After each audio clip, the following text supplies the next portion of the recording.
Carlos Alcaraz has etched his name deeper into tennis folklore with a performance for the ages on Court Philippe-Chatrier. In a gladiatorial battle that pushed both body and mind to their limits, the young Spaniard saved 3 championship points, clawing his way back from the brink to clinch an epic 5-set victory that unfolded over more than 5 hours of breathtaking tennis. The match wasn't just a contest, it was a war of attrition, of heart, of sheer willpower.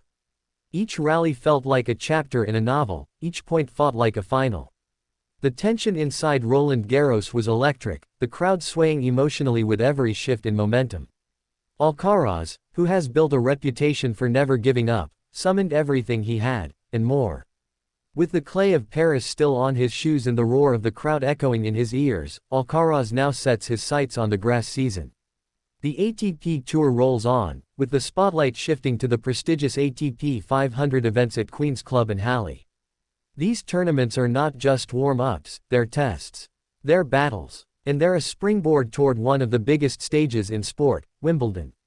But before the grass blades get their turn in the sun, the aftermath of Roland Garros is still reverberating through the world of tennis.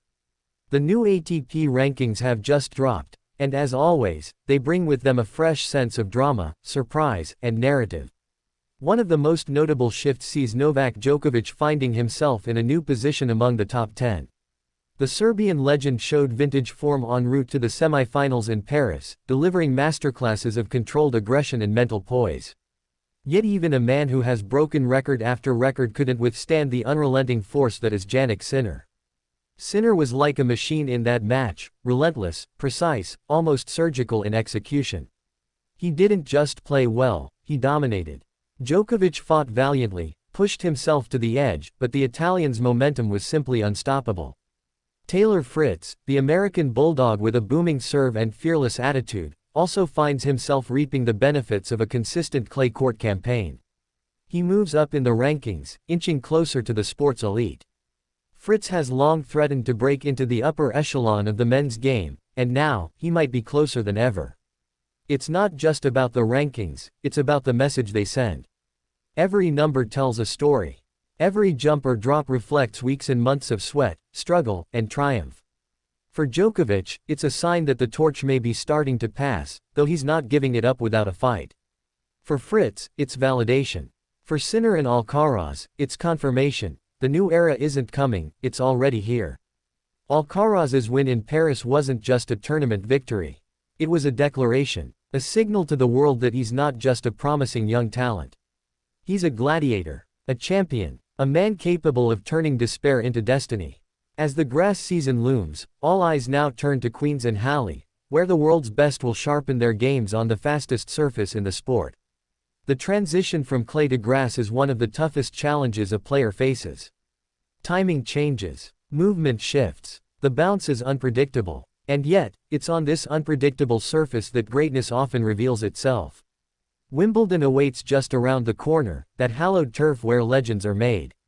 The All England club doesn't just crown champions, it builds legacies. Djokovic will be eyeing redemption. Alcaraz will be chasing confirmation. Sinner wants more. Fritz believes he belongs. And somewhere, lurking in the draw, will be others hungry for their shot at immortality. But make no mistake, Alcaraz is the name on everyone's lips right now. Because, in Paris, he didn't just win a Grand Slam. He passed a trial by fire.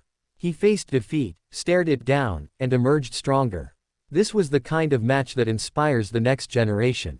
The kind that reminds fans why they fell in love with tennis in the first place.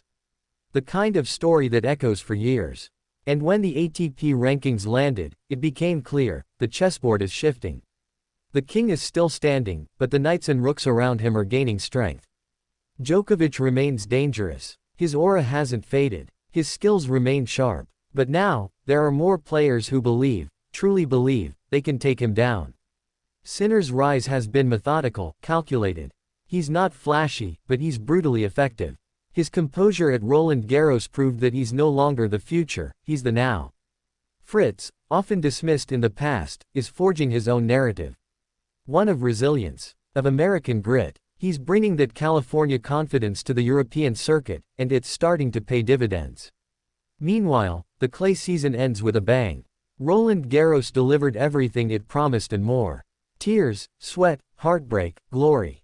From the first round jitters to the final roar of the champion, it was a symphony of sport. And at the heart of it all was Carlos Alcaraz, who didn't just win a trophy. He won the hearts of fans across the globe. Now, the question isn't whether he can win Wimbledon.